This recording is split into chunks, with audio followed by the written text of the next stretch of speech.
আমরা যা যা ক্লাস করেছি এই রিলেটেড কারো কোনো কোশ্চেন আছে বা যে কোনো একাডেমিক অর ক্যারিয়ার রিলেটেড? আমি আজকে যেহেতু অল্প কয়েকজন 4 জন 5 জন মাত্র, আমি একটু কোশ্চেন অ্যান্সার দেওয়ার ট্রাই করব। বলেন, কারো কোনো কোশ্চেন থাকলে বলেন, আমি একটু পড়ালেখায় যাবো এরপর।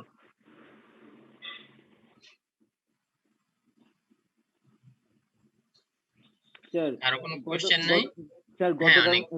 গত ক্লাসে তো আমি ছিলাম না স্যার। গত ক্লাসে কি পড়ানো হয়েছে একটু স্যার যদি এই যে সামারি করে একটু বলা যেত তাহলে ভালো হতো। গত ক্লাসে কি পড়ানো হয়েছিল তাই তো? জি স্যার। হ্যাঁ ইয়াসিন বলেন, গত ক্লাসের টপিক কি ছিল?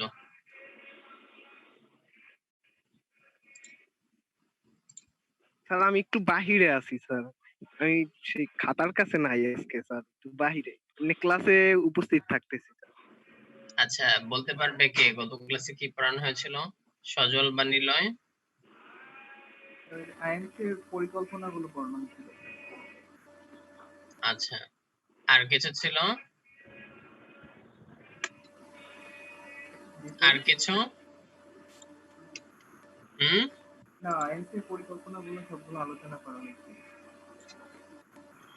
আচ্ছা, আমরা গত ক্লাসে মূলত বলেছিলাম IMC planning process, integrated marketing কমিউনিকেশনের। এটা হচ্ছে আমি কি করব, এটার যে প্ল্যানিংটা আমি কিভাবে করব, ঠিক আছে? জি স্যার। আমি একটু সামারি, যেহেতু জানতে চেয়েছে আমি একটু সামারি করে বলে দেই। আমরা 6টা পয়েন্টের কথা বলেছিলাম বেসিক্যালি, যে আমরা 6টা ধাপে পরিকল্পনাটা শেষ করব ইন্টিগ্রেটেড মার্কেটিং কমিউনিকেশনে। মানে আমার সমন্বিত বাজারজাতকরণ যে যোগাযোগটা, এটা কিভাবে করব, এটা করার ক্ষেত্রে 6টা প্রসেস আমার ফলো করতে হয়। প্রসেসে 6টা ধাপ। প্রথম ধাপে আমি দেখি হচ্ছে আমার টার্গেট অডিয়েন্স কারা, যে আমি কাদেরকে টার্গেট করে আমার এই যোগাযোগটা করব। আমি এটা অ্যাড বানাতে পারি, ব্যানার করতে পারি, আমি কোনো ক্যাম্পেইন চালাতে পারি, কিন্তু টার্গেটটা কাদের করে আমি করব। সেখানে আমি বলেছিলাম যদি প্রোডাক্টটা মেয়েদের প্রোডাক্ট হয় ছেলেদের টার্গেট করলে হবে না, বা ছেলেদের প্রোডাক্ট হলে মেয়েদের টার্গেট করলে হবে না। এরকম বলেছিলাম যে ইয়াংদের প্রোডাক্ট, ওল্ড যারা বা এজেড পিপল তাদেরকে টার্গেট করলে হবে না। আমার প্রথমে টার্গেট অডিয়েন্সটা ঠিক করতে হবে যে আমি কাদেরকে টার্গেট করতেছি। যেমন আমি এখন যদি বলি, আমি ইয়াং জেনারেশনের কথা বলি, ইয়াং জেনারেশনকে যদি টার্গেট করি, তাহলে সেই ক্ষেত্রে আমি বিটিভিতে কি কোনো অ্যাড দিলে কার্যকর হবে? না। ইয়াং জেনারেশনের ছেলে মেয়েরা খুব কম, মানে রেয়ার বিটিভি দেখে, তো এখানে অ্যাড দিয়ে আমার কোনো লাভ হবে না, অনেক খরচ হবে। হয়তো দেখা যাবে আমার ইয়ার ভিউ অনেক, অ্যাড এর ভিউ অনেক, কারণ বিটিভি অনেক মানুষ দেখে, কিন্তু আমার টার্গেট অডিয়েন্স এটা পৌঁছাবে না। ইয়াং জেনারেশন বিটিভি দেখে না। এটা ছিল 1 নাম্বার, টার্গেট অডিয়েন্স মানে মানে লক্ষ্য বা অভিষ্ট ক্রেতা নির্ধারণ বা অভিষ্ট দর্শক নির্ধারণ, যে আমি কাদেরকে লক্ষ্য করতেছি। 2 নাম্বার আমি বলেছিলাম পরিস্থিতি বিশ্লেষণ, সিচুয়েশন অ্যানালাইসিস। পরিস্থিতি বিশ্লেষণ বা সিচুয়েশন অ্যানালাইসিস, সেখানে আমি বলেছিলাম আমার লিস্ট 3টা সিচুয়েশন দেখতে হবে। 3টা সিচুয়েশন দেখার কথা বলেছিলাম আমি লিস্ট। সেই 3টা সিচুয়েশন কি ছিল, কারো মনে আছে? 3টা সিচুয়েশন ইকোনমিক। মাহবুব, মাহবুব। আসসালামু আলাইকুম স্যার। ওয়ালাইকুম আসসালাম। মাহবুব ইদানিং দেরি করে করে আসে, মাহবুব কই থাকেন, জ্যামে পড়ে যান? না স্যার, আসলে মনে ছিল না আজকে যে ক্লাস, একটু আগে মনে পড়ছে। মাহবুবের আমাদের প্রতি এবং ক্লাসের প্রতি ভালোবাসা, ডেডিকেশন সব কমে যাচ্ছে এই জন্য। না স্যার, যখনই মনে আসছে তখনই দৌড়ে আসছি যে ক্লাসটা করতে হবে। না, ওই ডেডিকেশন ঠিক থাকলে আগেই মনে থাকতো যে না ওই দিন আমার ক্লাস আছে।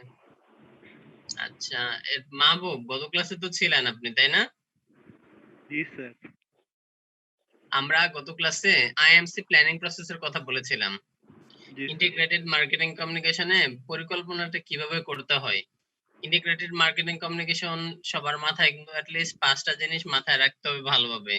আইএমসি তে 5টা জিনিস থাকে: advertising, personal selling, sales promotion, আর কি আছে, পাবলিক রিলেশন, ডিরেক্ট মার্কেটিং।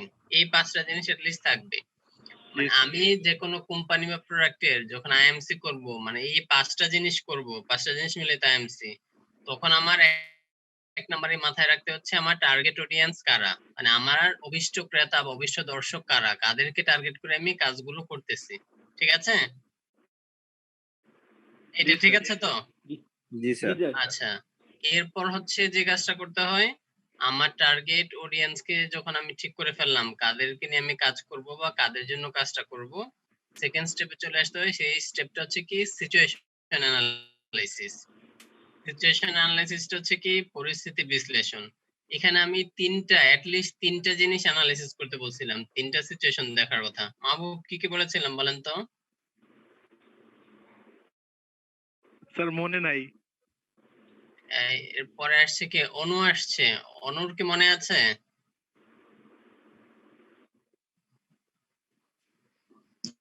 না স্যার ভুলে গেছি। কার মনে আছে বলেন তো? সজল মনে হয় মনে আছে না?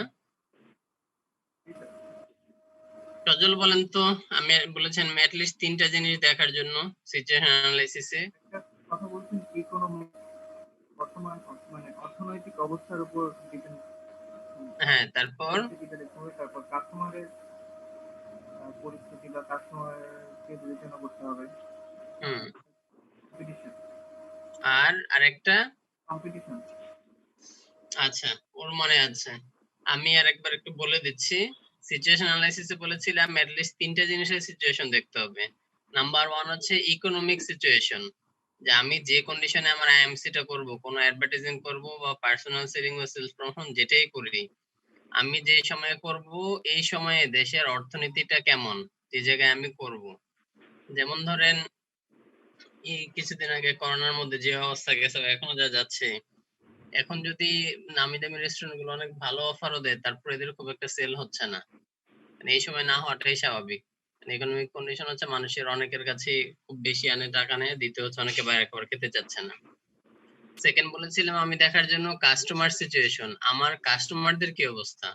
হয়তো এরকম হতে পারে যে দেশের ইকোনমিক কন্ডিশন ভালো, কিন্তু আমার কাস্টমারদের কন্ডিশন কিন্তু একটু খারাপ, এরকম হতে পারে। আপনারা কি কেউ কলকাতা গিয়েছেন? ইন্ডিয়া ঘুরতে গিয়েছেন এখানে কেউ? আচ্ছা, কারণ মানে যাওয়া হয়নি। তো ইন্ডিয়াতে হচ্ছে বিশেষ করে কলকাতায় আমি যেখানে গেছি আর কি, আমি কলকাতায় গেলে দেখবেন পার্সোনালি আপনি যদি কোনো হোটেলে যান, আপনি যদি কোনো শপিং মলে যান, রেস্টুরেন্টে যান, মোটামুটি যেখানেই যাবেন ঘুরে ফিরে দেখবেন শুধু বাংলাদেশি আর বাংলাদেশি। বাংলাদেশিরাই সব কিনতেছে, বাংলাদেশিরাই খাচ্ছে, তারাই শপিং করতেছে। এখানে কলকাতার লোক খুব কমই খুঁজে পাবেন যে যারা রেস্টুরেন্ট বা হোটেলে খেতে আসছে বা শপিং করতে আসছে। এটা এর মানে কি ভারত কি আমাদের চেয়ে গরিব? না। আনডাউটেডলি তারা আমাদের চেয়ে বেটার কন্ডিশনে, কিন্তু সিচুয়েশনটা হচ্ছে এরকম, ভারত হচ্ছে তাদের রাজ্য সরকার আছে, প্রত্যেকটা রাজ্যের আলাদা সরকার আছে, বুঝছেন? তো তাদের রাজ্য সরকার অনুযায়ী পশ্চিমবঙ্গ যে স্ট্র্যাটেজিতে চলে, তারা হচ্ছে আপনার অর্থের দুইটাই আছে, একটাকে বলে অর্থ সংস্থান আর একটা বলে অর্থ সংকুলন, মানে ইনফ্লেশন আর ডিফ্লেশন। আমাদের দেশের মতো দেশগুলো আমরা চাই 6 থেকে 8% ইনফ্লেশন থাকুক, মুদ্রাস্ফীতি। মুদ্রাস্ফীতি যখন থাকবে তখন আপনার টাকার দাম একটু তুলনামূলক কম থাকবে, মানুষের কাছে অ্যাভেলেবেল টাকা থাকবে। আর ডিফ্লেশন যেটা মুদ্রাস্ফীতির উল্টা, যেটা মুদ্রা সংকোচন, ডিফ্লেশন স্ট্র্যাটেজিতে যখন আপনার চলবে তখন হচ্ছে কি সরকার চায় মানুষের কাছে যেন টাকা খুবই কম থাকে। টাকা কম থাকলে টাকার ভ্যালু থাকবে বেশি, তখন জিনিসপত্রের দাম থাকবে কম। তো কলকাতার মানুষের হচ্ছে আপনার তারা ডিফ্লেশন স্ট্র্যাটেজিতে চলে, পশ্চিমবঙ্গ সরকার। দ্যাটস ওয়াই মানুষের কাছে টাকার পরিমাণ খুবই কম, কিন্তু টাকার ভ্যালুটা বেশি। এখানে টাকার ভ্যালু বেশি কিন্তু টাকার পরিমাণটা কম, যার ফলে তারা ইচ্ছে করলেও খুব বেশি শপিং করতে পারে না, খুব বেশি খাইতে পারে না, ঘুরতে পারে না, যেটা আমরা অ্যাভেলেবেল করে ফেলি। তাহলে ওইখানে যদি আপনি আইএমসি করেন তাহলে এটাও বুঝতে হবে যে আপনার কাস্টমারদের সিচুয়েশনটা কেমন। হয়তো দেশের সিচুয়েশন ভালো কিন্তু কাস্টমারের সিচুয়েশন খুব একটা ভালো না, কারণ তার কাছে টাকা নেই, বা টাকা থাকলেও সে কিনতে পারবে না, অল্প টাকা। আর থার্ড বলেছিলাম কম্পিটিটর সিচুয়েশন। কম্পিটিটর মানে প্রতিযোগী কোম্পানি যারা আছে। আমি যে মার্কেটে আমার প্রোডাক্ট বা সার্ভিসটা সেল করব সেখানে তো আমি একা থাকবো না, আরো কোম্পানি থাকবে না? আরো তো কোম্পানি থাকবে, জি স্যার। তারা কি করতেছে, বা তাদের শক্তি কেমন, তাদের প্রোডাক্ট বা সার্ভিসের কন্ডিশন কেমন, সেইগুলো দেখে আমার কাজ করতে হবে। এটা ছিল আমার কম্পিটিটর অ্যানালাইসিস। এই সিচুয়েশন অ্যানালাইসিসে এই তিনটা জিনিস দেখতে হবে আমার অ্যাটলিস্ট। তিনটা সিচুয়েশন কেমন, ইকোনমি, তারপর হচ্ছে কাস্টমার, আর হচ্ছে কম্পিটিটর। অর্থনীতি, ক্রেতা, আর হচ্ছে আমার প্রতিযোগী, তাদের অবস্থা কেমন, এটা আমার ব্যাখ্যা করতে হবে। 3 নাম্বার পয়েন্টে বলেছিলাম যখন আমি সিচুয়েশন ঠিক করে ফেললাম, এরপর হচ্ছে আমার কমিউনিকেশন অবজেক্টিভটা ঠিক করব, আমার যোগাযোগের উদ্দেশ্য ঠিক করব, আর আমি কোন উদ্দেশ্যে যোগাযোগ করব। আমি আমি বলেছিলাম যে মেইনলি আমরা তিনটা উদ্দেশ্যে যোগাযোগ করে থাকি, বা যে কোনো একটা কোম্পানি মেইনলি তিনটা উদ্দেশ্যে যোগাযোগ করে থাকে।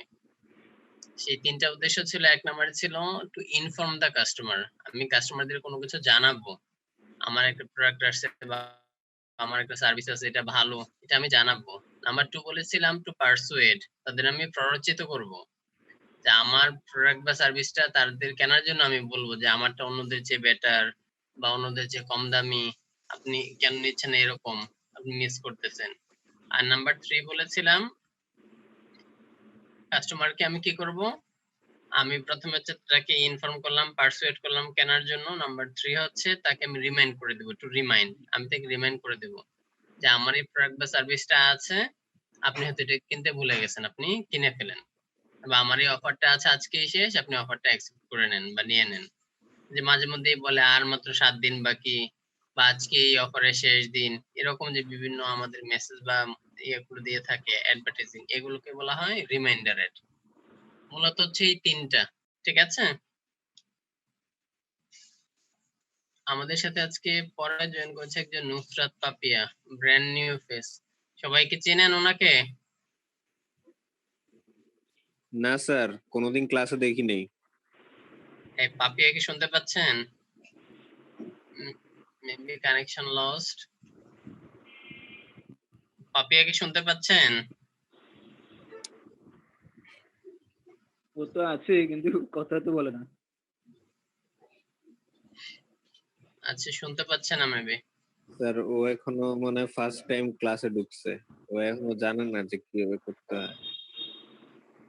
আচ্ছা, বাকিরা শিখিয়ে দিন। যাই হোক, পাপিয়া শুনতে থাকেন, আমরা ক্লাস কন্টিনিউ করতেছি। কোয়ারি থাকলে কোশ্চেন করবেন। আচ্ছা, এই তিনটা পয়েন্ট বুঝাচ্ছেন না? জি স্যার, 3টা পয়েন্ট জি বুঝতে স্যার। পেরেছি। অনেকের জন্য মূলত বলা, আর বাকিদের জন্য একটু রিভিউ হয়ে যাচ্ছে। আমার স্যার। কোশ্চেনটা ছিল আইএমসি প্ল্যানিং প্রসেস, সমন্বিত বাজারজাতকরণ পরিকল্পনা প্রক্রিয়া, কিভাবে পরিকল্পনাটা করতে হয়।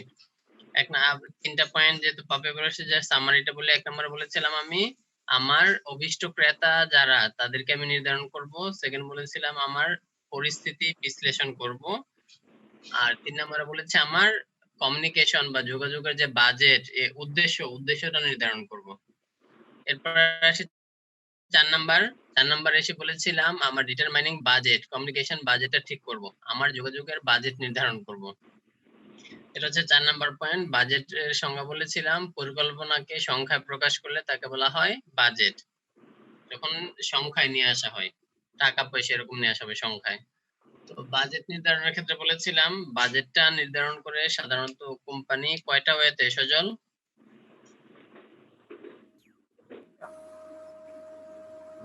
সজল, কয়টা ওয়েতে মনে আছে? 3টা ওয়েট। হুম, 3টা ওয়ে আছে। এই 3টা ওয়ে কি কি বলেন তো? এক্সপেন্ডিচার প্ল্যান, হ্যাঁ, এক্সপেন্ডিচার প্ল্যান, তারপর 10% অফ সেল, হুম, এটা হচ্ছে প্রতিযোগী কিরকম বাজেট করে তার উপর depend করে। আচ্ছা আচ্ছা, সজলের মনে হয় মনে আছে। আমি একটু বাকিদের বলে দিচ্ছি। বাজেট নির্ধারণের ক্ষেত্রে কোম্পানি 3টা জিনিস দেখে থাকে। নাম্বার 1 হচ্ছে তার নিজের একটা এক্সপেন্ডিচার প্ল্যান থাকে, যে আমি আগামী বছর এত টাকা অ্যাডভার্টাইজিং এ শেষ করব, বা এত টাকা আমি যারা সেলস রিপ্রেজেন্টেটিভ তাদের আমি স্যালারি দিব, অথবা আমি এত টাকার ক্যাম্পেইন চালাবো। এটা হচ্ছে তার একটা এক্সপেন্ডিচার, কোম্পানি নিজে ঠিক করে যে আমি কত টাকার বাজেট দিতে পারবো। নাম্বার 2 হচ্ছে পার্সেন্টেজ অফ সেলস। অনেক কোম্পানি বলে যে আমার এরকম কোনো বাজেট নেই, আমি যা সেল হবে সেল থেকে যা টাকা পাবো এই 10% আমি অ্যাডভার্টাইজিং এ দিয়ে দিব। তাহলে এই ক্ষেত্রে বাজেটটা কিন্তু ফিক্স না। সেল বাড়লে তার অ্যাডভার্টাইজিং বাড়বে, সেল কমলে তার অ্যাডভার্টাইজিং অটোমেটিক কমে যাবে। ঠিক আছে? আর নাম্বার 3 আরেকটা ওয়ে আছে, সেটা হচ্ছে কি কম্পিটিটর বাজেট। আমার প্রতিযোগী কোম্পানি যারা, তারা অ্যাডভার্টাইজিং এ যে টাকা খরচ করবে আমিও ঠিক তত টাকাই খরচ করব। এই ক্ষেত্রে তার বাজেট তো আমি জানতে পারবো না, আমি কিভাবে খরচ করব? সে যদি কি করে টেলিভিশন অ্যাড দেয়, আমিও টেলিভিশন অ্যাড দিব। সে যদি প্রথম আলোতে অ্যাড দেয়, আমিও প্রথম আলোতে অ্যাড দিব। আর সে যদি কি করে ওই মাই টিভিতে অ্যাড দেয়, আমিও মাই টিভিতে অ্যাড দিব। সিম্পল কথা যেটা, সে যেটা করবে আমিও সেটাই করব। ঠিক আছে? এটা জি ছিল স্যার। আমার 4 নাম্বার, ডিটারমাইনিং বাজেট, আমার বাজেট নির্ধারণ করা। 5 নাম্বার হচ্ছে স্ট্র্যাটেজি এন্ড ট্যাকটিক, কৌশল ও পদ্ধতি নির্ধারণ। আর 6 নাম্বার ছিল ইভ্যালুয়েশন এন্ড মেজারমেন্ট, আমার হচ্ছে মূল্যায়ন এবং পদক্ষেপ গ্রহণ। 5 নাম্বারটা একটু বলি, স্ট্র্যাটেজি এন্ড ট্যাকটিক, এটা খুব গুরুত্বপূর্ণ ছিল। আপনাদের অনেকেরই জীবনে এটা অনেকবার কাজে লাগবে, কিন্তু এটা আপনারা বারবার ভুলে যান কেন জানি। যে স্ট্র্যাটেজি আর ট্যাকটিকের মধ্যে পার্থক্যটা কি? স্ট্র্যাটেজি আর ট্যাকটিক এই দুইয়ের মধ্যে পার্থক্য আছে। সেই পার্থক্যটা হলো, স্ট্র্যাটেজির বাংলা হচ্ছে কৌশল, ট্যাকটিকের বাংলা হচ্ছে পদ্ধতি। স্যার স্যার আসসালামু আলাইকুম, আমি শুনতে পারতেছি। নুসরাত জাহান পাপিয়া। হ্যাঁ ঠিক আছে, ওয়ালাইকুম আসসালাম। আপনি জি স্যার। হ্যাঁ, আপনার এমনি আমাদের ক্লাস যা হচ্ছে সব শুনতে পাচ্ছেন ঠিকঠাক মতো না? জি জি জি। আগে মনে হয় ক্লাস করেন, আজকে ফার্স্ট না? জি স্যার, আগে ক্লাস করা পসিবল হয়ে ওঠেনি, আজকেই প্রথম। আচ্ছা, তো ঠিক আছে থাকেন, যদি কোনো কোশ্চেন থাকে জি কোশ্চেন স্যার। করবেন। ঠিক আছে? আর স্যার রোল হচ্ছে 692 692। আচ্ছা, এটা ম্যানুয়ালি হচ্ছে আপনাদের এটা দেয়া হয় না। তারপর একটা কাজ করবেন, সেটা হচ্ছে আপনাদের নামের আগে বা পরে ব্র্যাকেটে স্যার। রুলটা লিখে দিবেন। Okay sir. ঠিক আছে? জি মাহবুবারই স্যার। আর মনে হয় নাই এটা। মাহবুবার অনেকের মনে হয় নাই, তাই না অনেক? স্যার জি স্যার। অনেকের আছে স্যার। অনেকের আছে, মাহবুবের নেই। মাহবুবার পাপি হচ্ছে, তাহলে একটু নামের আগে বা পরে ব্র্যাকেটে, তো এই যে মাহবুব অ্যাড করে দিয়ে ফেলেছে। সাচ এ স্মার্ট গাই, বলা মাত্রই দিয়ে দিয়েছে। জি স্যার। হ্যাঁ, তো আপনিও দেন। আর ক্লাস আমরা একটু ক্যারি করি, তো কোশ্চেন থাকলে তো সেটা কোশ্চেন করবেন অবশ্যই, কোনো জি প্রবলেম স্যার, নাই। ঠিক আছে স্যার। ওকে। এই জন্য আগে দেখেন, যার যত কোশ্চেন আছে সব করবেন, কোনো সমস্যা নেই। আচ্ছা, আমরা একটু স্ট্র্যাটেজি আর ট্যাকটিকটা নিয়ে কথা বলি আর কি। 5 নাম্বার পয়েন্ট ছিল স্ট্র্যাটেজি এন্ড ট্যাকটিক, কৌশল এবং পদ্ধতি নির্ধারণ। 6 নাম্বার ছিল মূল্যায়ন এবং ভুল সংশোধন, এরকম ইভ্যালুয়েশন এন্ড মেজারমেন্ট, এই টাইপ কিছু। আচ্ছা, কৌশল আর পদ্ধতির পার্থক্যটা কে বলতে পারবেন সজল ছাড়া? কোনটা কৌশল, কোনটা পদ্ধতি? কত ক্লাসে বলেছে? স্যার ওই যে স্টুডেন্টের ওইটা দিয়ে বলবো, মানে আমরা যে ট্রাই করি, মানে সবাই একটা এভারেজ করে, আর কেউ হ্যাঁ, হয়তো আপনি ক্লাস আপনি টপ করে যেভাবে যেতে। বলতে পারেন, যেভাবে বলতে পারেন। স্যার আমাদের মোস্ট অফ দ্য স্টুডেন্ট থাকে যে আমরা মানে অলওয়েজ রেগুলারলি পড়ালেখা করে আমরা যে রেজাল্টটা করি ওইটা হলো যে ট্যাকটিক। আর হুম, স্ট্র্যাটেজি হলো যে আমরা মানে হুট করে, কেউ অনেক আছে যে ক্লাস করে না এন্ড ইভেন অ্যাক্টিভ না, তারা রেজাল্ট ভালো করে, ওইটা হচ্ছে স্ট্র্যাটেজি। রেজাল্টটা কিভাবে ভালো করে? স্যার রুলস বানায় নেয়, সেটা দিয়ে হচ্ছে ওই এফোর্টটা দেওয়ার পরে সে গেইন করতে পারে, এটা এরকম কিছু হইতে পারে। আচ্ছা। আমি বুঝছি, বাট বুঝাইতে একটু কষ্ট হচ্ছে। না, এক্সাম্পল ঠিক আছে, কিন্তু জিনিসটা তাহলে আমরা কি বলবো বেসিক্যালি? ইয়াসিন, স্ট্র্যাটেজি আর ট্যাকটিকটা কি বলবো মানে বেসিক্যালি? ইয়াসিন বলেন তো। জি স্যার। স্ট্র্যাটেজি আর ট্যাকটিক এদের মধ্যে পার্থক্যটা খুব সহজ করে কি বলবো? নিলয় একটা সুন্দর এক্সাম্পল বলেছে, যেটা আমরা গত ক্লাসে বলেছিলাম। Example sir. এক্সাম্পল, হ্যাঁ, ওই নিলয় যেটা বলেছে ওইটা যারা বলতে পারেন, এক্সাম্পল বলতে পারেন। স্যার আপনি একটা বলছিলেন, ওইটা বলবো স্যার? ওইটা মনে আসছিল। ওইটা ছাড়া বলা যায়? জি স্যার। বলেন তো।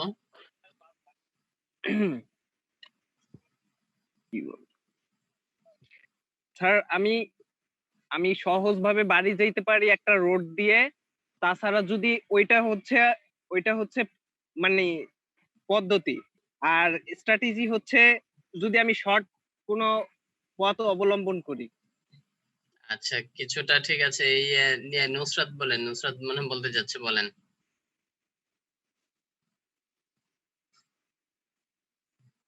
নুসরাত বলেন। স্যার আমি তো মাত্র ঢুকলাম, সরি স্যার আমি এখন বলতে পারবো না, আচ্ছা নেক্সট টাইম। আচ্ছা, একটু ডিফারেন্ট কোনো একটা এক্সাম্পল কি কেউ দিতে পারেন? স্যার আমি বলবো, হ্যাঁ মা, বলেন। সেটা স্ট্র্যাটেজি হলো স্যার, আমি একটা গরু পুরো 1 বছরের জন্য কুরবানিতে বিক্রি করবো, এর জন্য পুরো 1 বছর ধরে আমি লালন পালন করলাম। আর ট্যাকটিক্স হলো কুরবানিদের আগে 3 মাসে আমি লালন পালন করে সেটা ডাবল দামে আমি বিক্রি করলাম। এখানে সেকেন্ডটা কি ট্যাকটিক না স্ট্র্যাটেজি? উল্টাই বল। হ্যাঁ, মানে সেকেন্ডটা কি? ট্যাকটিক্স। সেকেন্ডটা হচ্ছে স্ট্র্যাটেজি, প্রথমটা ছিল ট্যাকটিক। সরি ঠিক আছে? হ্যাঁ জি স্যার। খুব সহজভাবে যে একটা কাজ গতানুগতিক কাজটা গতানুগতিক ধারায় করা, সেটা হচ্ছে আপনার ট্যাকটিক। যে কাজটা অন্য 8-10 জন যেভাবে করে আপনিও সেভাবেই করবেন, সেটাকে বলা হয় ট্যাকটিক। আর স্ট্র্যাটেজি হচ্ছে কি? স্ট্র্যাটেজি হচ্ছে একটা কাজ অন্য 8-10 জন যেভাবে করে না সেভাবে আপনি করবেন, সেটাই হচ্ছে কৌশল। এমন একটা পদ্ধতি বের করবেন যেটা আগে কেউ করে নাই। স্ট্র্যাটেজি ওয়ার্ডটা প্রথমে আর্মিরা ইউজ করছে। তারা এক একটা যুদ্ধে এক এক রকম কৌশল অবলম্বন করত। কোন যুদ্ধে দেখা যাচ্ছে কি ওই ট্যাঙ্কার মারতেছে, কোন যুদ্ধে সেই ট্যাঙ্কার না ওই বিমান রকেট যে প্লেনের মতো ওইগুলো করতেছে। আবার এই যে এখন ধরেন চায়নাকে নিয়ে যেটা সবাই কমপ্লেন করতেছে যে ভাইরাস ওয়ার, ওরা ভাইরাস ছেড়ে দিচ্ছে, মানে এই ভাইরাস দিয়ে সারা বিশ্বকে হারায় ফেলছে। তো এখন দেখেন খুব সিম্পল ওয়েতে চায়না আমেরিকাকে পর্যন্ত কাবু করে ফেলছে না? জি স্যার। এটা হচ্ছে স্ট্র্যাটেজি।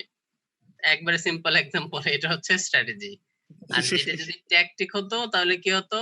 চায়না যুক্তরাষ্ট্রে বোমা মারতো, যুক্তরাষ্ট্র চায়না বোমা মারতো, এরপরে যে জিতে যায় সে হচ্ছে জয়ী। যার বেশি বিমান আছে, বেশি বোমা আছে, বেশি হচ্ছে কি মিসাইল আছে, সে জিতে যেত।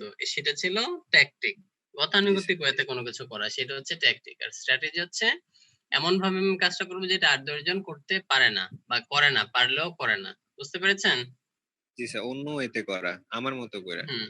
মানে অন্য ওয়েতে, এবং শুধু আপনার মতো করে করলেই হবে না, কাজটা এমন হতে হবে যেটা বেশি ইফেক্টিভ হয়, কম সময়ে এবং বেশি ভালো করে করা যায়। জি স্যার, বুঝতে পারছি। যেমন এই যে আমি একটা খুব সহজ এক্সাম্পল বলেছিলাম যে একটা ক্ষেতের আইল দিয়ে যদি আমি হেঁটে যাই, ওই ক্ষেতটা ক্রস করে আসতে আমার সময় বেশি লাগবে। এখন আমি যদি মাঝখান দিয়ে আর এভাবে চলে যাই, কম সময়ে চলে যেতে পারবো। এই মাঝখান দিয়ে চলে যাওয়া, এটা হচ্ছে আমার স্ট্র্যাটেজি। খুব সহজ ভাবে স্ট্র্যাটেজি হচ্ছে, হ্যাঁ ইয়াসিন বলেন। স্যার এইটা হবে না স্যার যে আমরা আগে মানে ক্লাসে প্রেজেন্ট থেকে ক্লাসগুলো করতাম অ্যাভেলেবল, কিন্তু এখন আমরা অনলাইনে করতেছি, এটা সহজ মাধ্যমে মানে নিয়ে আসা হয়েছে না, এটা হবে না স্ট্র্যাটেজি আর মানে? হ্যাঁ, এটা একটা স্ট্র্যাটেজি হতে পারে। কারণ আমরা রেগুলার ওই আমি ক্লাসে যেতাম, আপনারা ক্লাসে থাকতেন, ফেস টু ফেস, মানে যে কনভেনশনাল ওয়েতে আমি ক্লাসটা করা, সেটা ছিল আমার একটা ট্যাকটিক কলেজের। এখন স্ট্র্যাটেজি হচ্ছে কি আপনারা নাই, যে যার বাসায় বসে আমি আমার বাসায় এখানে বসে ক্লাস নিয়ে ফেলতেছি, এটা হচ্ছে আমার স্ট্র্যাটেজি কলেজের। এটা তো স্ট্র্যাটেজি আর ট্যাকটিক তো বুঝতে পেরেছেনই না? জি স্যার। আচ্ছা, এইখানে তাহলে আমার কোশ্চেন হচ্ছে আইএমসি প্ল্যানিং প্রসেসে স্ট্র্যাটেজি কি হবে, ট্যাকটিক কি হবে? আইএমসি প্ল্যানিং প্রসেসে এসে ট্যাকটিক হবে অন্যরা যা করবে আমিও তাই করব, সেটা হচ্ছে আমার ট্যাকটিক। যেমন অন্য কোম্পানি বিজ্ঞাপন দিবে আমিও বিজ্ঞাপন দিব, অন্য কোম্পানি ব্যানার করবে আমিও করব, অন্য কোম্পানি বিলবোর্ড করবে আমিও করব, রেডিওতে অ্যাড দিবে। এগুলো হচ্ছে সব ট্যাকটিক। স্ট্র্যাটেজি হচ্ছে কি? স্ট্র্যাটেজিটা হলো আপনি দেখবেন ওই ইস্পাহানে কি করে সে সেরা বাংলাবিদ অ্যাড দেখেছেন না? কি হবে সেরা বাংলাবিদ? জি স্যার। ইস্পাহানে যেটা করতেছে, ইস্পাহানি সেরা বাংলাবিদ, মানে কার বাংলা নলেজটা বেশি ব্যাকরণ রিলেটেড। এখন বলেন এটা কি ওই সিলন বা আমাদের চায়ের ব্র্যান্ড আছে কোনটা, সিলন আছে, ফ্রেশ আছে, তারপরে টেটলি আছে, তাজা আছে, ওরা কি এগুলো করে? না স্যার। ইস্পাহানি বিজ্ঞাপন দেয়, বাকিরা অত বিজ্ঞাপন দেয়, কিন্তু স্যার। ইস্পাহানি সারা বাংলা বিট করতেছে, বাকিরা কি সারা বাংলা বিট করতেছে? না স্যার। এটা হচ্ছে ইস্পাহানি স্ট্র্যাটেজি, আর বাকি ওই বিজ্ঞাপন দেওয়াটা হচ্ছে ট্যাকটিক। আমি কি ক্লিয়ার করতে পেরেছি এটা? জি স্যার। তাহলে স্ট্র্যাটেজি আর ট্যাকটিকে এসে অন্য কোম্পানি যা করতেছে আপনি সেটা তো করবেনই, সেটার বাইরে আপনি এমন কিছু করবেন যেটা অন্যরা করে না, সেটা হচ্ছে আপনার স্ট্র্যাটেজি। ক্লিয়ার? Clear sir. আচ্ছা, ফাইনালি 6 নম্বরে এসে সেখানে বলেছিলাম ইভালুয়েশন এন্ড মেজারমেন্ট বা ইভালুয়েশন এন্ড কন্ট্রোল। আমি মূল্যায়ন করব এবং সেখানে একটা পর্যালোচনা করব বা সংশোধন করব। সেই স্টেপটা হচ্ছে কি, সর্বশেষ ধাপে এসে আমি দেখব যে আমি শুরুতে তো একটা প্ল্যানিং নিয়ে কাজটা শুরু করছিলাম, যে আমি আইএমসি তে এই কাজটা করব, এরকম অ্যাডভার্টাইজিং দেব, এত পার্সোনাল সেলসম্যান রাখবো, এত ক্যাম্পেইন চালাবো, সবকিছু থেকে আলটিমেটলি ফাইনালি এসে আমার রেজাল্টটা কি আসলো।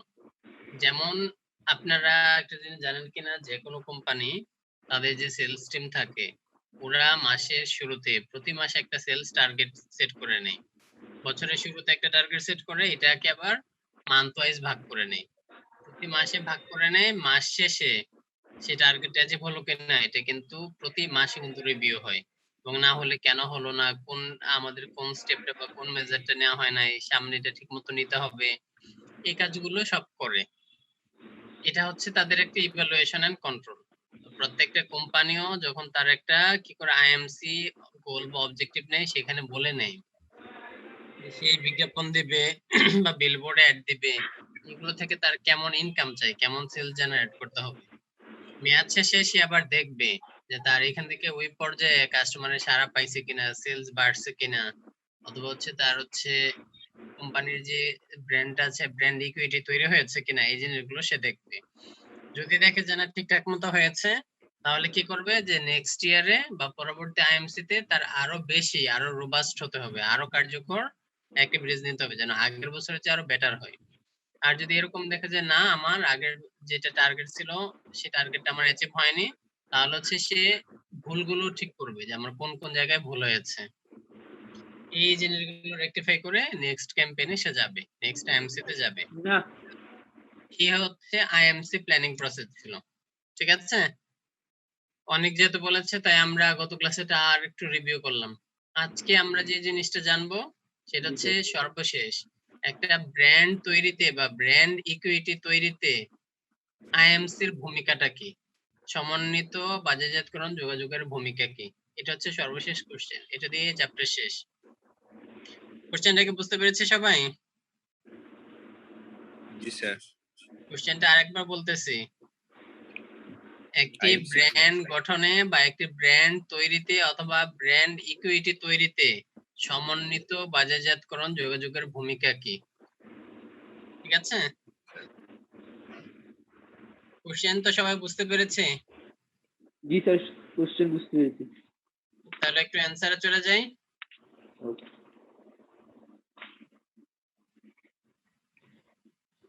তাহলে অ্যানসারে চলে যাচ্ছি। জি স্যার। জি স্যার। জি স্যার। আচ্ছা, কয়েকটা পয়েন্ট লিখেন, তারপর যে পয়েন্টগুলো সমস্যা আমাকে বলেন, বা প্রয়োজন আমি সবগুলো পয়েন্ট বলে দেব। কার কার হাতের কাছে খাতা কলম আছে? আমার কাছে আছে স্যার। তানজিল আছে, ইয়াসিনের কাছে তো না, ইয়াসিন বাইরে, তাই না? জি স্যার। জি স্যার। আচ্ছা, আর কার কার কাছে আছে খাতা কলম? স্যার টাইপ করে নিব। নীলয়ের কাছে আছে? স্যার টাইপ করে নিব, সমস্যা নেই, মোবাইলে টাইপ করে নিব। এক্সেলেন্ট, তাহলে টাইপ করে এখানে চ্যাটে দিয়ে দিবেন, সবাই নিয়ে নেবে। মাহবুব, সজল? জি স্যার আচ্ছা। আছে।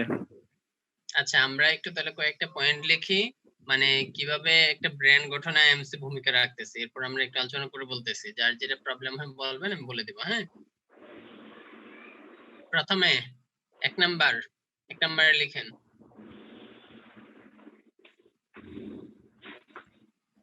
এক নাম্বার হচ্ছে ব্র্যান্ড অ্যাওয়ারনেস বলতে পারি। নাম্বার লিখেন ব্র্যান্ড পৃথকীকরণ।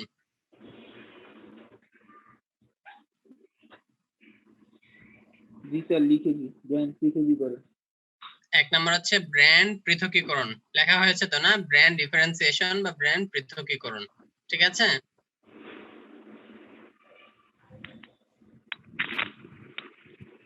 এটা হয়েছে তো লেখা? হ্যাঁ জি স্যার। আচ্ছা, সেকেন্ড, জবাবদিহিতা তৈরি, অ্যাকাউন্টেবিলিটি।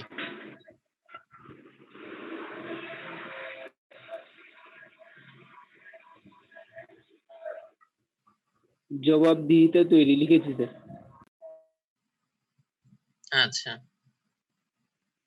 আশা করি সবারই হয়ে যাচ্ছে, ছোট ছোট পয়েন্ট বলতেছি। দেন 3 নাম্বার, থার্ড, সেকেন্ডটা ইংলিশ একটু বলে দিন। সেকেন্ড হচ্ছে অ্যাকাউন্টেবিলিটি, জবাবদিহিতা তৈরি, ঠিক আছে? থার্ড, থার্ড হচ্ছে ক্রেতাদের বিশ্বস্ততা তৈরি, ট্রাস্ট এমং কনজিউমার্স, ক্রেতাদের মধ্যে বিশ্বস্ততা তৈরি। আমি 1 নম্বর পয়েন্ট বলেছিলাম ব্র্যান্ড পৃথকীকরণ, ব্র্যান্ড ডিফারেন্সিয়েশন বা ব্র্যান্ড পৃথকীকরণ। সেকেন্ড বলেছিলাম জবাবদিহিতা তৈরি, accountability within the farm. Third বলেছিলাম হচ্ছে ক্রেতাদের মধ্যে বিশ্বস্ততা তৈরি, ট্রাস্ট এমং কাস্টমার্স বা কনজিউমার্স। এই 3টা পয়েন্টে তো বলেছে না? এই 3টা পয়েন্টে বলেছে না? জি স্যার। আচ্ছা, এরপরে আমরা একটু সামনে আগাই। 4 নাম্বার, তারপর 4 নাম্বার হচ্ছে এনহ্যান্সিং ইফেক্টিভনেস, কার্যকারিতা বৃদ্ধি, ঠিক আছে? আমরা কার্যকারিতা না বলি brand effectiveness, enhancing brand effectiveness, ব্র্যান্ডের কার্যকারিতা বৃদ্ধি, এটা হচ্ছে 4 নাম্বার।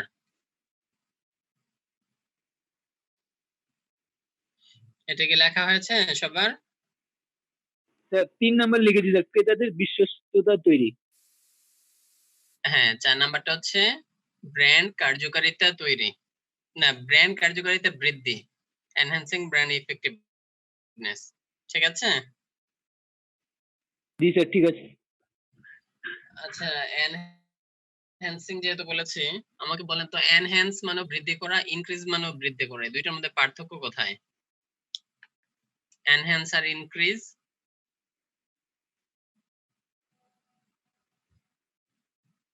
কারো কি জানা আছে? এনহ্যান্স মানে বৃদ্ধি করা, ইনক্রিজ মানে বৃদ্ধি করা, পার্থক্যটা কোথায় তাহলে?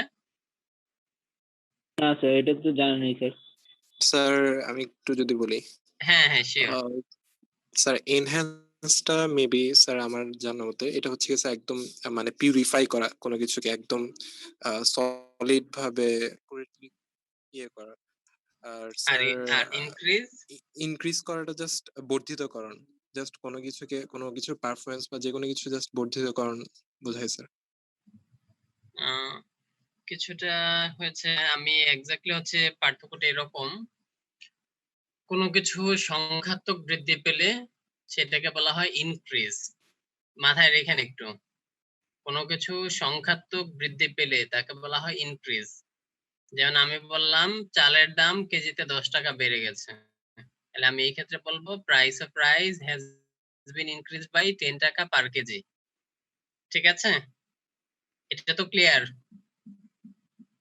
দামটা কি টাকায় থাকে না, সংখ্যায় থাকে না? জি স্যার।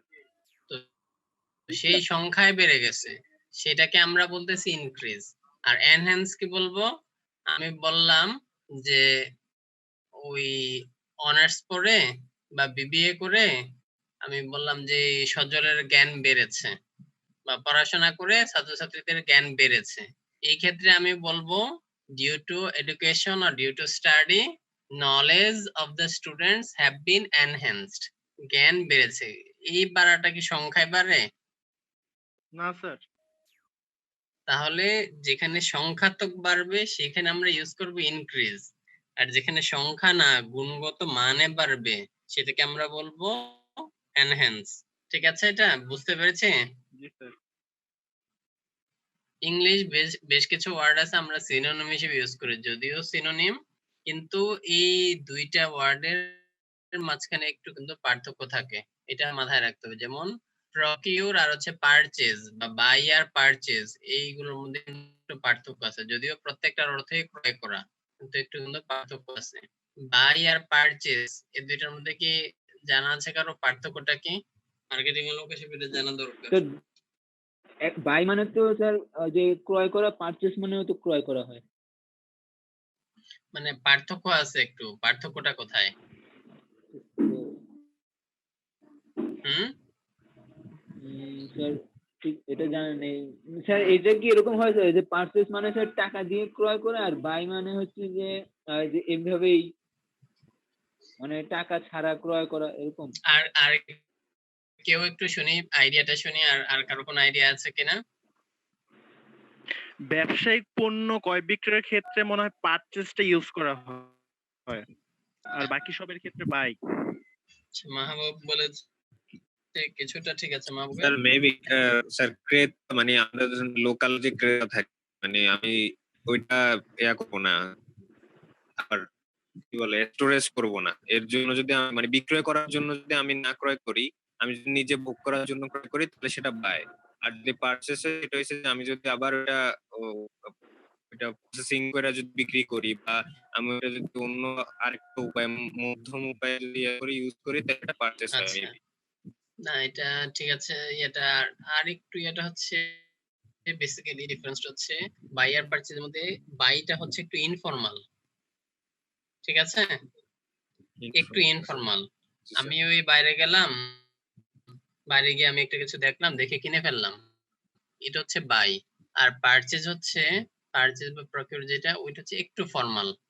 একটু ফর্মাল মানে কি, আমি একটা কিছু কিনবো, ধরলাম আমি নিজেই একটা ল্যাপটপ কিনবো, আমি ওই আইডিবি তে চলে গেলাম বা ওই মাল্টি ব্র্যান্ডে চলে গেলাম এলিফ্যান্ট রোডে, সেখানে প্ল্যানিং গিয়ে করে রাখি না। কয়েকটা দোকান থেকে গিয়ে আমি ক্যাটালগ নিলাম, এই ক্যাটালগ নিয়ে আমি ইয়া করলাম, তারপর তাদের সাথে ফোনে যোগাযোগ করলাম, আলটিমেটলি আমি ফাইনাল প্রোডাক্টটা কিনলাম। এটা হচ্ছে পারচেজ, ঠিক আছে। যখন একটু পরিকল্পনা করে ফর্মালিটি মেনটেন করে ক্রয় করা হয়, সেটাকে বলা হয় পারচেজ। আর বাই হচ্ছে যখন ইনফর্মালি কোনো কিছু কিনে ফেলা হয়, ইনস্ট্যান্ট কিনে ফেললাম বা কোনো ইয়া নাই, বাই দাম কত এত, একটু বার্গেন করলাম বা ওই দামে নিয়ে ফেললাম, এটা হচ্ছে আমার বাই, ঠিক আছে। জি স্যার, বুঝছি। নরমালি পারচেজটা হয় একটা কোম্পানির একটা কোম্পানি থেকে কোটেশন নেয়, সেই কোটেশন নিয়ে সে নেগোসিয়েট করে বা বার্গেন করে যে না এই দামের চেয়ে কম দেবে, এসে সেও যখন ফাইনালি এগ্রি করে, তখন হচ্ছে একটা অনেকটা এগ্রিমেন্টের মতো যে আমাকে ইনভয়েস দেন, সেটার এগেইনস্ট আমি পেমেন্ট করে দেব। এইভাবে যখন নেওয়া হয় তখন হচ্ছে এটা পারচেজ। আর বাইটা হচ্ছে ইনফর্মাল, গেলাম টাকা দিলাম নিয়ে ফেললাম বা দরদাম করলাম নিয়ে ফেললাম, এই, ঠিক আছে। জি স্যার। আচ্ছা, তাহলে আমি এটা বললাম হচ্ছে আমার, হ্যাঁ বলেন 4 নাম্বার পয়েন্ট একটু বলেন তো আরেকবার। কি কি? ইনহ্যান্স ব্র্যান্ড 4 নাম্বার পয়েন্টটা, যে এনহ্যান্সিং ব্র্যান্ড কিভাবে খেয়াল ইফেক্টিভনেস, আসছে? এনহ্যান্সিং ব্র্যান্ড ইফেক্টিভনেস, ব্র্যান্ডের কার্যকারিতা বৃদ্ধি, ঠিক আছে। জি স্যার। এটা ছিল আমার 4 নাম্বার পয়েন্ট,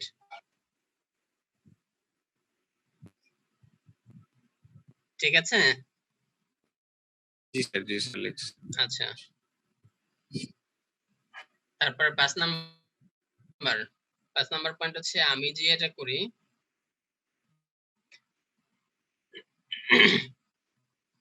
আমি যেটা করতেছি, ইন্টিগ্রেটেড মার্কেটিং কমিউনিকেশন যেটা আমি করতেছি না কেন, সেখানে সবকিছু শুধু কি আমার প্রতিষ্ঠানের বাইরে যারা কাস্টমার শুধুই কি তাদের জন্য, না অন্য কারোর জন্য কিছু করতে হয়? আমি কি কোশ্চেনকে বোঝাতে পেরেছি আমি? স্যার আরেকবার বলেন স্যার। মানে আমি আমার যে করেসপন্ডেন্স বা কমিউনিকেশন যেটা আমি করতেছি, ইন্টিগ্রেটেড মার্কেটিং কমিউনিকেশন যেটা আমি করতেছি, জি স্যার। এটা কি শুধুমাত্র ক্রেতাদের জন্যই করতেছি, বাইরের যারা কাস্টমার শুধু ক্রেতা তাদের জন্যই করতে হয়, না আর কারোর জন্য কিছু করতে হয় এখানে, বলেন তো। স্যার আমার জানার মতে শুধু হচ্ছে যে ক্রেতাদের জন্যই, শুধু আমাদের মুখ্য হচ্ছে যে ক্রেতাকেই সন্তুষ্টি করা, এটা ওদের জন্যই করা হয় স্যার।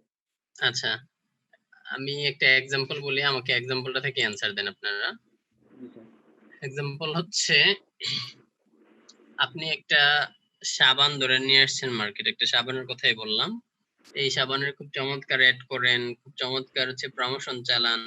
এই সাবান দিয়ে হচ্ছে মানে কি বলবো, ডিরেক্ট কমিউনিকেশন থেকে ফেসবুক, ইউটিউব সব জায়গায় খুব চমৎকার ক্যাম্পেইন আছে আপনার, সবকিছু মিলে কাস্টমাররা সাবান কেনার জন্য খুবই আগ্রহী। কিন্তু আপনার এই সাবান আপনি কি সরাসরি ক্রেতাদের পৌঁছে দিবেন, কাস্টমারদের পৌঁছে দিবেন? না। আপনি এই সাবানটা আপনি দিবেন কাকে? আপনার ডিলারকে বা হোলসেলারকে? নরমালি ডিলারকে দেয় কোম্পানি। জি ডিলার স্যার। দিবে কাকে? হোলসেলারদের। হোলসেলাররা দিবে রিটেইলারদের, খুচরা দোকানদার। সেই খুচরা দোকানদার দিবে আমাকে, আপনাকে, তাই তো? জি স্যার। এখন বিষয়টা হচ্ছে আমি আমার কাস্টমারদের সাথে খুব ভালো কমিউনিকেশন করলাম, আইএমসি তে খুব ভালো করেসপন্ডেন্স করছি, কিন্তু যারা যারা মিডলম্যান, আমার চ্যানেল মেম্বার যারা, আমার প্রোডাক্ট যারা সেল করে দেয়, হোলসেলার, ডিলার, রিটেইলার, ওরা সবাই আমার উপর চরম খেপা। চরম খেপা হচ্ছে এরকম যে আমি তাদেরকে প্রফিট দেই না। আমার প্রোডাক্ট সেল করলে দেখা যায় তাদের 50 টাকার প্রোডাক্ট সেল করলে লাভ হয় 1 টাকা, অথবা আমি ঠিক মতো তাদের প্রোডাক্ট সাপ্লাই দিই না, বা তাদের সাথে আমি তেমন কোনো করেসপন্ডেন্স করি না, তাদেরকে পাত্তাই দিই না। আমি তো ভাবি আমার প্রোডাক্ট ভালো, আমার ক্যাম্পেইন ভালো, কমিউনিকেশন ভালো, আমি তাদেরকে কেন পাত্তা দিব? তো এই ক্ষেত্রে আমার প্রোডাক্টের সেল কেমন হবে?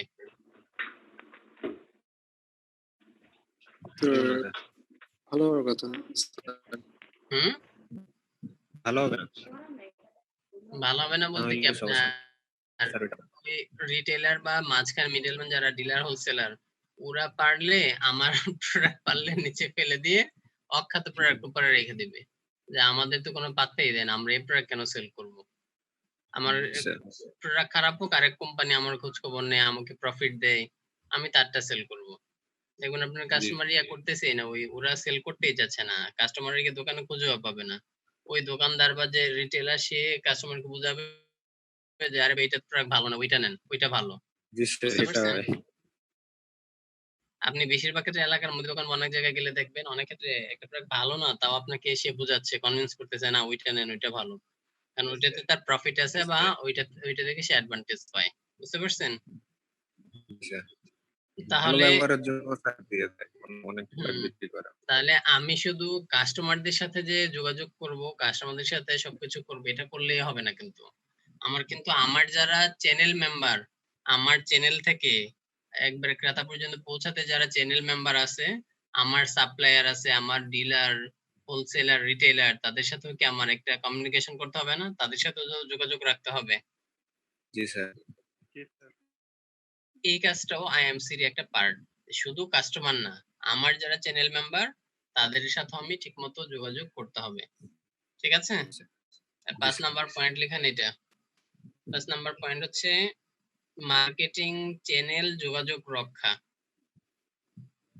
Marketing channel communication. মার্কেটিং চ্যানেলে যোগাযোগ রক্ষা, এই চ্যানেলে কারা আছে বুঝতে পারছেন তো? একটা সিম্পল চ্যানেল হচ্ছে কোম্পানি থাকে, ডিলার থাকে, হোলসেলার, রিটেইলার, কাস্টমার। ঠিক আছে? কোম্পানি আর কাস্টমারের মাঝখানেও নরমালি ডিলার, হোলসেলার, রিটেইলার, এই তিনটা পার্টি থাকে। ক্লিয়ার এটা সবার? জি স্যার। আচ্ছা, এটা ছিল 5 নাম্বার পয়েন্ট। তারপর 6 নাম্বার, আপনাদের এর পরে কি আরেকটা ক্লাস আছে না এটাই শেষ? এটাই লাস্ট। আচ্ছা এটাই শেষ স্যার। আচ্ছা, তাহলে তো টাইম নিয়ে নাই। আগের ক্লাসে কয়জন ছিলেন বলেন তো? স্যার 5 জন স্যার। স্যার আগের ক্লাসে 5 জন ছিলাম, আর এখন স্যার 10 জন আছি স্যার। আগের ক্লাসে মানে কার ক্লাস ছিল জানি আগে? নাসরিন ম্যাডামের। জি স্যার। আচ্ছা, আমরা একটু তাহলে 5 নম্বর পয়েন্ট হয়েছে মার্কেটিং চ্যানেল যোগাযোগ রক্ষা বা মার্কেটিং চ্যানেল কমিউনিকেশন হয়েছে। এটা জি স্যার, এটা হয়েছে। এটা আমরা বুঝতে পেরেছি তো যে মার্কেটিং চ্যানেলে কারা থাকে? জি স্যার। জি স্যার। কোম্পানি, আর সর্বশেষ ক্রেতা, মাঝখানে থাকবে ডিলার, হোলসেলার, রিটেলার, এই তারা এই কয়েকটা পক্ষ থাকে। ঠিক আছে? আচ্ছা আচ্ছা, তারপর আরেকটা জিনিস আমাদের দরকার, সেটা হচ্ছে আমি মার্কেটিং চ্যানেলে যোগাযোগ রক্ষা করলাম, সবকিছুই করলাম, কিন্তু আমাদের যে যোগাযোগটা, আমাদের ভিতরে যে যোগাযোগ, ধরেন একটা কোম্পানি, সে অ্যাড দিল একরকম, প্রোডাক্টের কোয়ালিটি দিল আরেক রকম, তাহলে কি সেই প্রোডাক্টকে আমরা কিনবো? হ্যাঁ স্যার দোকা ওই আপনার অ্যাডে বলতেছে যে 100% ম্যাঙ্গো জুস। হ্যাঁ, তারপর হচ্ছে আপনার আমরা কিনতে গিয়ে যখন খাওয়ার পরে দেখা যায় মানে গলায় কেমন মানে ইয়া লাগতেছে, গ্যাস হচ্ছে ভাইয়া, কেমিক্যাল মনেই হচ্ছে। আমরা কি সেটা কিনবো? হ্যাঁ স্যার তাহলে কোম্পানির তার যোগাযোগটা এমন ভাবে করতে হবে যাতে করে এটা কি হয়, এটা কাস্টমার ফোকাস হয়। কাস্টমার জি যেটাই করবে যাই করবে এটা কাস্টমারদের সাথে যেন প্রতারণা না হয়, এটা মাথায় রাখতে হবে। যেমন আমার দেখা মোটামুটি বাংলাদেশে স্কয়ার গ্রুপ আছে, ওরা যেটাই করে মানে কোয়ালিটি নিয়ে ওদের আমি কম্প্রোমাইজ করতে খুব কমই দেখেছি। ওদের যে কোনো প্রোডাক্টের কোয়ালিটি ভালো হয়, মানে আমি এখন পর্যন্ত ওদের কোনো প্রোডাক্টের কোয়ালিটি খারাপ পাই নাই, সেটা স্কয়ার ফার্মা হোক বা স্কয়ারের অন্য যে কোনো প্রোডাক্ট হোক। মানে এরা দেখছি কোয়ালিটি নিয়ে খুবই হাইলি কনসার্ন, যে কোয়ালিটি যেন কখনোই খারাপ না হয়। তাহলে আমার আরেকটা পয়েন্ট হচ্ছে এটা কাস্টমার কেন্দ্রিক যোগাযোগ, কাস্টমার ফোকাসড কমিউনিকেশন।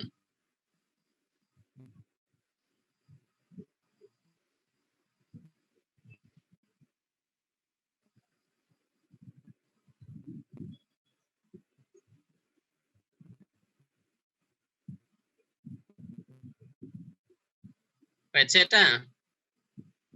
জি স্যার আচ্ছা, কয়টা পয়েন্ট হলো? 6টা। আচ্ছা 6টা আচ্ছা, সর্বশেষ এই 6টার পরে 7 নম্বর যে পয়েন্টে জানা দরকার, আগের যে 6টা কাজ করেছি এই 6টা কাজ যদি আমরা ঠিকমতো করতে পারি, আমাদের কমপ্লিট হয়ে যায়, তাহলে আমার ব্র্যান্ড ইকুইটি তৈরি হবে। 7 নম্বর পয়েন্ট হচ্ছে ব্র্যান্ড ইকুইটি তৈরি, ক্রিয়েটিং ব্র্যান্ড ইকুইটি। এটা 7 নম্বর পয়েন্ট লিখেন।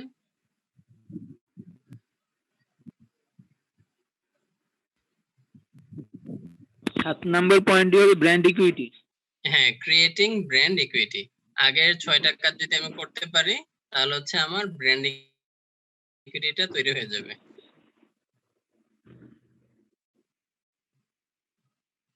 ঠিক আছে? জি স্যার ঠিক আছে। ব্র্যান্ড ইকুইটিটা কার মনে আছে? অনু হচ্ছে আমাদের সাথে একটু জয়েন করেন, আবার চলে যান, আবার আসেন না।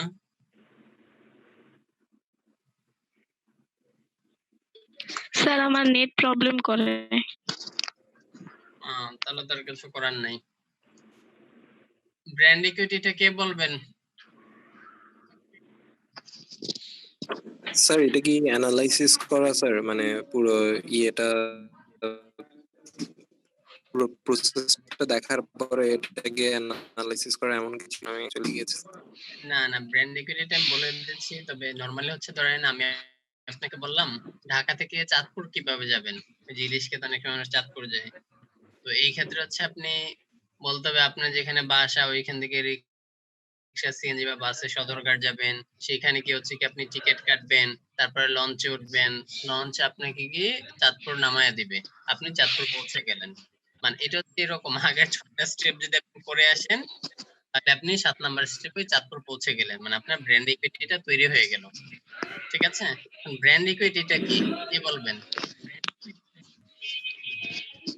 কোনো পণ্য বা সেবা স্যার সম্পর্কে স্পেশালি মনে হ্যাঁ বলেন। স্যার অনেকগুলো প্রোডাক্টের মধ্যে যে মানে প্রথম যে চয়েসটা থাকে এরকম এরকম ছিল না, আমার ঠিক খেয়াল নাই। কিছুটা এরকমই ছিল। বাকি কে পারবেন আর একটু ক্লিয়ার কাট? স্যার কোনো পণ্য বা সেবা সম্পর্কে ক্রেতাদের মনে যে ধারণাটা প্রথমেই যে ধারণাটা চলে আসবে পণ্য সম্পর্কে, ওইটাকে ব্র্যান্ড ইকুইটি বলে। আচ্ছা, এটা আপনি একবার পড়িয়েছিলেন স্যার। আমি এক্সাম্পল দিয়ে দিচ্ছি, দেখেন। ইয়াসিন, ইয়াসিন জি স্যার। ইয়াসিন একটা সয়াবিন তেলের নাম বলেন। ফ্রেশ বরিশালের আচ্ছা। কোম্পানি বললো। আচ্ছা, এরপর হচ্ছে নুসরাত একটা একটা হচ্ছে বিউটি ক্রিমের নাম বলেন। Nusrat. Sir Pond's fair and lovely. দুইটা বলা যাবে না, একটা পন্ডস বলেছেন প্রথম। ওকে আচ্ছা, স্যার পন্স। আমি দুইজনকে দুইটা ব্র্যান্ডের নাম জিজ্ঞাসা করেছি। আমি ইয়াসিনকে জিজ্ঞাসা করেছি, ও ফ্রেশের কথা বলেছে, আর নুসরাতকে জিজ্ঞাসা করেছি, ও বলেছে পন্ডস এর কথা। তাহলে ইয়াসিনের কাছে সয়াবিন তেলের ব্র্যান্ড ইকুইটি আছে ফ্রেশে, আর নুসরাতের কাছে বিউটি ক্রিমের ব্র্যান্ড ইকুইটি আছে পন্ডসে। কোনো একটা প্রোডাক্ট বা সার্ভিসের কথা বলতে গেলে প্রথমে যে নামটা আমাদের মনে চলে আসে, মানে আমি সতর্কতার সাথে না, এমনিতে অটোমেটিক যেটা চলে আসবে সেটাই হচ্ছে আমার ব্র্যান্ড ইকুইটি। স্বাভাবিকভাবে ইয়াসিন তাহলে কিনতে গেলে সয়াবিন তেল কিনতে গেলে ফ্রেশ কিনবে, নুসরাত কিনতে গেলে পন্ডস কিনবে। ক্লিয়ার? এবার ক্লিয়ার তো? জি জি স্যার। স্যার।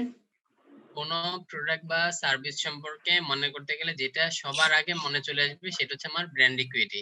স্বাভাবিকভাবে এটা আমার মনে আসা মানে কি, আমি অন্য প্রোডাক্ট বা সার্ভিস থেকে এটাকে প্রায়োরিটি দিচ্ছি না, এটাকে বেটার মনে করতেছি না। জি স্যার। আমি বেটার মনে করতেছি স্যার। বলে এটা আমার মাথায় আসতেছে, মনে আসতেছে। এটাই হচ্ছে আমার ব্র্যান্ড ইকুইটি। তাহলে ব্র্যান্ড ইকুইটি কি? ব্র্যান্ড ইকুইটি হচ্ছে কোনো পণ্য বা সেবা সম্পর্কে ক্রেতাদের মনে যেটা চলে আসে এবং যেটাকে সে অন্যদের চেয়ে ভালো মনে করে, তার কাছে মনে হয় সেটাই বেটার। এটা হচ্ছে একটা কোম্পানির একটা ইনটেনজিবল ভ্যালু, মানে একটা অদৃশ্যমান একটা ভ্যালু তৈরি করে ফেলে কোম্পানি। যেমন বাংলাদেশে পত্রিকার কথা যদি বলি, একটা নিউজ পেপারের নাম ঘুরে ফিরে সবচেয়ে বেশি আমার মনে চলে আসবে প্রথম আলো, তাই না? জি স্যার। প্রথম আলো ওই ব্র্যান্ড ইকুইটিটা তৈরি করে ফেলেছে। প্রত্যেকটা জায়গায় এরকম কিছু ব্র্যান্ড এই ব্র্যান্ড ইকুইটিটা তৈরি করে ফেলে।